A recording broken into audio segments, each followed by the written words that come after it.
All right, joining me to discuss all of this and his new book, Breaking the Law, is the editor-in-chief at Breitbart News and Salem's very own host of the Alex Marlow Show. Alex, let me get two of these two topics in before we talk about the book.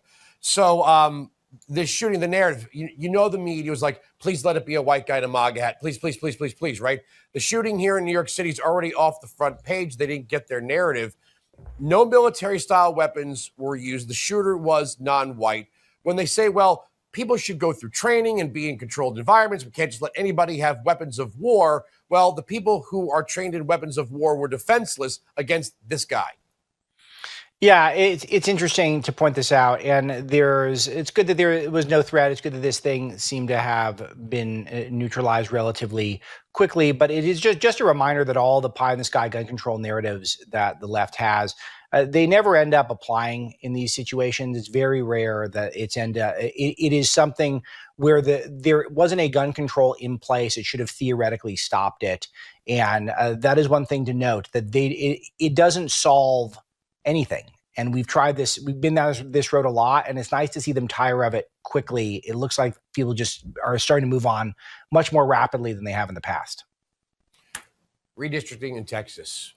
You've got some Democrats comparing it to Nazi Germany, which is par for the course. But we can look at maps of Democrat states. You look at a state like Massachusetts, they have no elected Republicans. Trump took 40% of the vote, not a single elected Republican in Congress from Massachusetts. Illinois' map looks like someone getting a colonoscopy, and they're like, well, you know, this is not the point here. It's what Republicans are doing. Yeah, the hypocrisy angle is clear. It's just so refreshing, Andrew, that at this moment, we couldn't have done this 10 years ago. We couldn't have done this 15 years ago. People can complain that this doesn't seem fair, and we can just say, so what? We don't care. To the victor goes the spoils. We're going to redraw those districts to favor us the same way you did to favor you, and we're not going to wait for you to do it again before we feel like we've been granted permission to draw the districts the way we want. We're going to draw them in the way that best suits our constituents, the ones who voted for us. And this sort of thing where this clip will get isolated and shared by Media Matters and all the Soros-funded outlets, and it'd be used to attack your show, used to attack my show. Now people get it. They know. Everyone understands it. We are playing a much more cutthroat political game here, and this is the environment. If you win, you can do this stuff, and if you don't win, you can't. That's the rules. All right, let's talk the book, Breaking the Law. I have to imagine, I don't know how much longer I'm going to last in this business, but I think 20 years from now, we're going to be looking back at the deep state and the FBI and the coordinated campaign to get Donald Trump by any means necessary, and how and why it failed miserably. You're right about this, and there's a real connective tissue to what we're talking about with Russia lately, because the Russiagate hoax gave rise to the case, the Stormy Daniels case, which is the only one that actually got convictions, criminal convictions against Donald Trump. It was a case that never should have been brought because a lot of the crux of the case was based around the fact that Michael Cohen, a key subject in the Russiagate investigation, that there's a federal investigation into him to prove he coordinated with Moscow to rig the election, which he didn't do. And the FBI got a warrant to surveil Cohen's Gmail account via the Department of Justice and the special counsel, Robert Mueller. And a lot of that information was used to allegedly bust Trump for a crime that was totally bogus. And I lay that out in the book as well. But all this comes from Russiagate and the lawfare that continued throughout the Trump's, the interim of his presidencies. It was all based on the fact that no one got held accountable for Russiagate. So this is the thing. We can't allow for the left to get victories, to have two tiers of justice, to persecute us and prosecute us with impunity and have no consequences for any of them, and expect them not to just continue it and double down on it and build off of the superstructure that's already in place. This is the warning of the book Breaking the Law, is that if we don't take this stuff seriously, if we don't start seeing accountability for the lack of the lawlessness on the left, the refusal to enforce the laws in the books, the refusal to not have two tiers of justice in this country, then we're doomed to repeat this. This is the biggest threat to the America First movement right now, is the lawfare. I got about 2.5 minutes.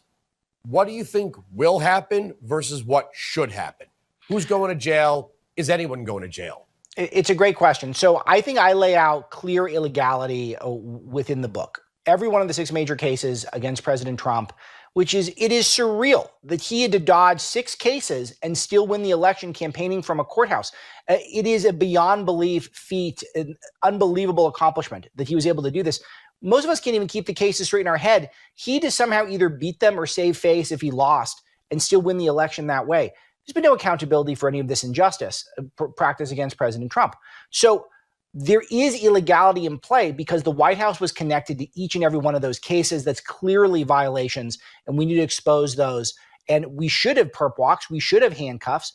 But even in the event that we don't, I'm hoping this gets the voter base, the people in your audience and my audience, Andrew, fired up to make sure that the next time this comes around, we're going to be prepared, we're going to be armed, we're ready to go to the polls and to vote out liberals and to vote in conservatives. And when we get the conservatives, that they do what they promised. Promises made, promises kept, and that includes investigations, holding people accountable, subpoenas, whatever it is, a new culture of accountability for the lawfare superstructure.